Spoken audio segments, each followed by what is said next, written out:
Hey guys, welcome back to class. Now looking at the comments on our last catalytic converter dyno testing video, I can tell that there are a lot of misconceptions around tuning. Many people commented saying that we should have retuned the vehicle after removing the catalytic converter before testing. Now, if you watch the whole video, you'll notice that we actually logged spark timing and air fuel ratio, the two biggest parameters when we're looking at making horsepower, and everything was within the target numbers to make the peak horsepower for that car. Now the LS7 is essentially just a big old school V8 with not a lot of tuning variables. Doesn't have variable cam timing. It does use an airflow sensor, so even if there was more airflow, it would see it and it would make adjustments. Now in some instances, when some changes are made on the intake side where maybe you make some modifications and the mass airflow sensor gets an oddball reading, in that case, yeah, maybe you need a tune. The industry's dirty little secret is that tuning isn't magic. An engine has its design and it has its demands. The tuner simply needs to make the numbers meet the demands of that engine. For instance, this LS7 that we tested, it has a mass airflow sensor. So if it gets more air, guess what? The computer can deliver more fuel. Things are different on a speed density system.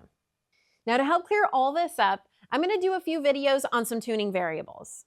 Now for this video, I'm going to be referencing some information from a book called Internal Combustion Engine Fundamentals by John Haywood. He comes from MIT and is considered by many to be the godfather of modern automotive engineering. We're going to start off with MBT timing. But before we talk about that, we have to talk about what is spark timing. Now, spark timing is the event at which the spark occurs in the cylinder, but it's expressed in degrees of crank rotation. And usually what we're talking about is where the piston is at in the cylinder. So an example might be something like 24 degrees before the piston reaches top dead center. Now the reason why it's common to spark before the piston moves all the way up on its compression stroke is because the flame event takes time. So when the spark occurs, the fuel has to burn and it takes time to travel across the cylinder. Now that we talked about spark timing, let's talk about MBT timing, or maximum brake torque timing. That's going to be our optimized spark timing given certain parameters such as RPM and cylinder air mass. This timing is going to give us the best horsepower and torque possible for that engine. So what determines MBT timing? The speed of the flame travel, the length the flame has to travel across the combustion chamber, and then the flame termination process.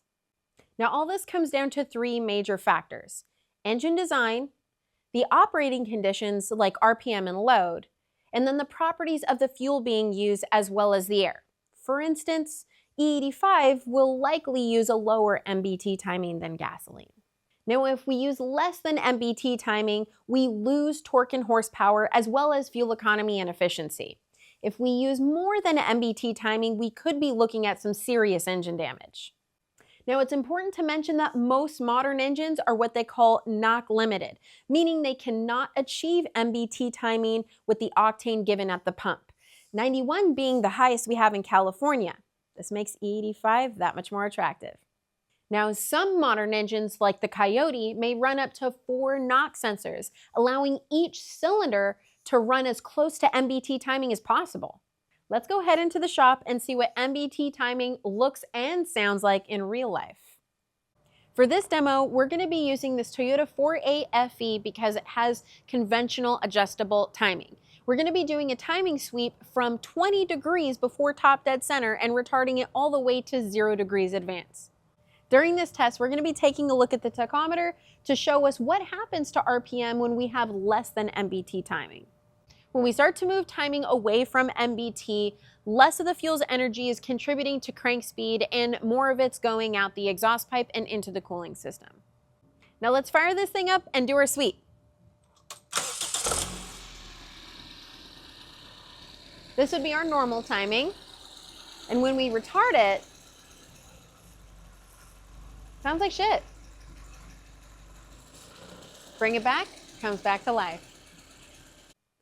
In the next videos, I'll be covering topics like air and fuel as it relates to tuning.